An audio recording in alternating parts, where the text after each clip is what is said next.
So guys, did you know that you don't have to pay eBay sellers a ton of money or have computer knowledge in order to play all kinds of retro games in this day and age? I'll show you the 3 easiest and most efficient ways to get into retro gaming in 2025 and beyond. Guys, retro gaming is more accessible than ever, but with so many options, it can be overwhelming to know where to start. That's why I've narrowed it down to 3 methods that I personally believe are perfect for just about anyone, regardless of their knowledge or tech skills.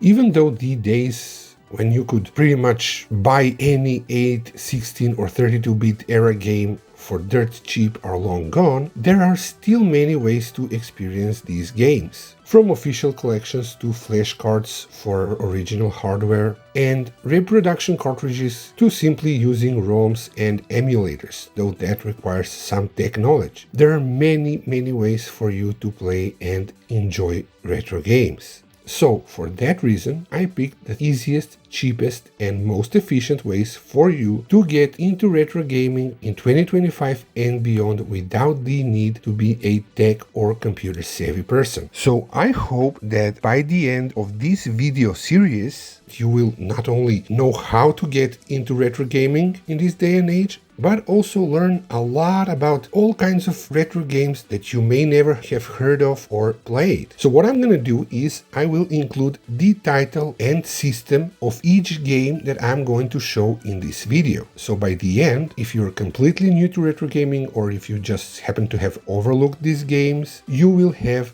a very solid library of games to choose from when you want to do some retro gaming. So these 3 methods and most efficient ways to get into retro gaming are emulation devices, such as emulation handhelds, which usually come with tons of games already installed on them, the Evercade family of systems, and finally the modern gaming consoles, which you may already have, mainly the Nintendo Switch. Now, we're going to take a look at each method and discuss its pros and cons so you can decide what works for you best.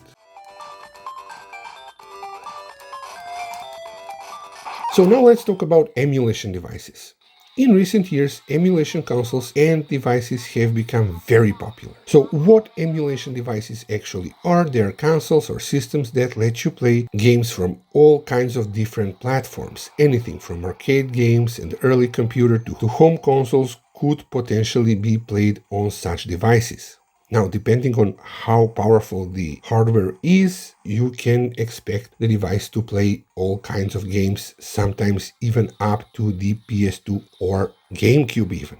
Now guys, depending on what era of games interests you most, you will have a huge array of cheaper or more expensive emulation devices to choose from. Even the lower end, weaker emulation systems will play Master System NES, TurboGrafx-16, Mega Drive, Genesis, SNES, and PS1 perfectly fine, as well as arcade games from the 80s all the way to the early 2000s and Game Boy Advance, meaning you will have what is essentially a never-ending library of games to enjoy even on lower-end systems if you are willing to explore and learn about retro games you may have never played or heard of. In fact, one of the best, cheaper emulation handhelds, the RG35XX Plus, it's important that you get the Plus model, is usually around $50, and that lets you play everything up to the PS1, including the PS1 as well as the Game Boy Advance. And let me tell you, playing Game Boy Advance on this screen is absolute pure joy. Now, the RG35XX Plus can even do Dreamcast and can play games such as Crazy Taxi, Cannon Spike, and a few others perfectly well. Many Dreamcast games will run fairly well, if not perfectly well, on mid-range devices such as the RG Arc. The RG Arc is a wonderful handheld emulation device that can even play some Sega Saturn games, which is a problem for most emulation devices because the Sega Saturn is a complicated system to program for and therefore it is a complicated system to emulate. So devices such as the RG35XX Plus, which can run many Dreamcast games fairly well, cannot do Sega Saturn properly. More powerful emulation devices such as the RG406H, Retroid Pocket Mini, and so on can even play a decent amount of PS2 games fairly well and run quite a few GameCube games downright flawlessly. However, these devices tend to be much more expensive. Some can reach up to $200, so you have to keep that in mind. Of course, if you want the smoothest and best experience for all of these systems, Sega Saturn included, you are better off buying something more powerful such as the RG406H and so on, or whatever the latest and most powerful emulation device at the time you're watching this video is. You're going to have to do your own research in order to know what is best for you. So guys, as you can see, emulation consoles come in all shapes and sizes. Form factor plays a huge role in enjoying these systems, in my opinion.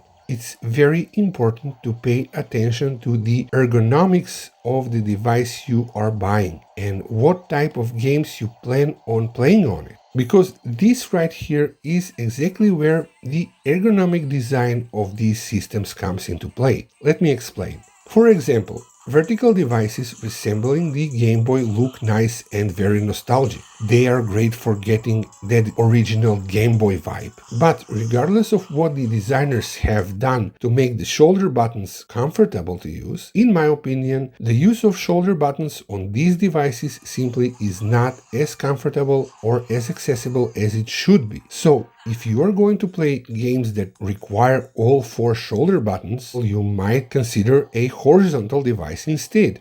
It's also important to see whether your device has analog sticks or not, and whether you need 1 or 2 analog sticks for your favorite games. Analog stick type and placement also matter a lot. Here's a good example of this. Even though the original Dreamcast controller has only 1 analog stick, in order to play Bangai-O as comfortably as possible, you should map the firing directions on a right analog stick if you have the ability to. This makes the game absolutely pure joy to play. This is something that the original Dreamcast could not do. So for that, you need something like the RG406H, which not only has 2 analog sticks, but is also one of the devices that runs this game perfectly well. This game can't run well even on the RG Arc or the RG35XX Plus. So even though most mid-range devices can all play pretty much the same games, I personally like to divide the games I play depending on the way the systems look and feel. I prefer, for example, playing my Game Boy or Game Boy Color games on the RGB30 because of its 1:1 screen ratio, which is close to the original Game Boy screen that has ratio of 10:9. Mega Drive games for me are best played on my RG Arc, which is essentially a glorified Sega Nomad at this point. I enjoy playing TurboGrafx 16 games or PC Engine games on the RG35XX Plus and so on. Of course, buying only one of these devices is more than enough for most normal people, so ignore me, as it will play pretty much everything you need it to play. You just need to decide on the form factor and which device is right for you. Emulation devices give you the freedom to play thousands upon thousands of games from previous generations. All you have to do is have the will to explore and learn new games, see what you might have missed or overlooked, and so on. The reason I chose this approach to retro gaming as one of the easiest and most efficient ways to get into retro gaming nowadays is because many of these systems do come with hundreds upon hundreds of already installed games on them by the manufacturer or seller. So just by buying one of these systems, you already have a huge library of games to play and enjoy. Unfortunately, guys, this right here is where we enter illegal or at least questionable legality territory. You see, even though in most parts of the world, China included, where these devices usually come from, in the developing world, here in the Balkans and so on, people genuinely don't mind or care about this stuff. In fact, most welcome it. In the first world, countries such as the US, Canada, the UK, and so on, some people are very concerned about the legality of games they play. So buying a console with what is essentially pirated copies of games, even though the majority of them are abandonware by now, is a problem for people like this. It is a cultural issue, so it needs to be addressed. So while emulation itself is by no means illegal, the games that come with these devices could be. So if this is something you are concerned about, there are usually options to simply purchase this system in most cases without the pre-installed games. And then you will have to install and find your own games. Or if the system happens to come with a ton of illegal games, you can simply delete them all and work on adding your own legally backed up copies of games that you own. Now this is all well and good, but this will take us back to the part where you need to be computer and tech savvy a little in order to add games yourself, which is no different from emulating on PC and so on. So if you're unable to do that and you don't want to buy a console filled with games of questionable repute, then emulation devices might unfortunately not be for you. Now guys, even with the legality issue aside, if you are a seasoned, experienced old school gamer and want a specific, less popular title on your device but aren't computer and tech savvy, chances are your game of choice will not be included if it is from the PS1 and above era. If this is the case, you are going to have to learn to add your own games regardless of whether you want to or not. Sometimes emulators don't work well. They need tinkering. They need to be set up correctly so that the games perform properly. For example, PS2 emulators, it may seem initially like a game doesn't work. It has frame rate issues, it has lag input issues, it has all kinds of problems. And then you go into the emulator settings, you set things up, you change things here and there, but you still have to understand what you're doing. And the game is suddenly going to start working better or work perfectly fine. And these are things that the average person is very adverse to and does not want to do or simply cannot do. Hence why emulation devices, while very simple on the surface and very accessible for people completely new to retro gaming, become a little bit of a problem for people who are seasoned retro gamers but are not tech savvy. These emulation devices tend to require some maintenance and repair work at times because they can and will mess up eventually. What seems like a completely unfixable problem is usually a very easy fix. However, what is easy for us, more computer savvy people, is simply incomprehensible for people who are not into this stuff and they're not willing to learn. So that's why emulation devices are simply not for everybody. So, in conclusion, here are the pros and cons of emulation consoles. We're going to start with the pros. Freedom of choice. Play thousands amazing retro games all in one device. From LCD games to some PS2 games, these devices span entire generations. Emulation systems offer many options and settings for users to tailor their gaming experience to their needs. This is especially evident in arcade games where you have full access to deep switches in order to be able to tweak the arcade games to your needs like an arcade owner and operator would do. All kinds of interesting and cool looking designs, often resembling retro consoles and controllers, contribute to the overall nostalgic feel of playing retro games. Now, many of these systems can be connected to TV as well, so you have a hybrid experience, both a handheld console and a regular console that you can play on your TV. So these are the positive aspects. Now, the cons or the negative aspects of the emulation devices are legal and moral dilemmas for first world users if they buy them with pre-installed games. Installing your own games requires some computer or tech knowledge. They are prone to failure, but fixable.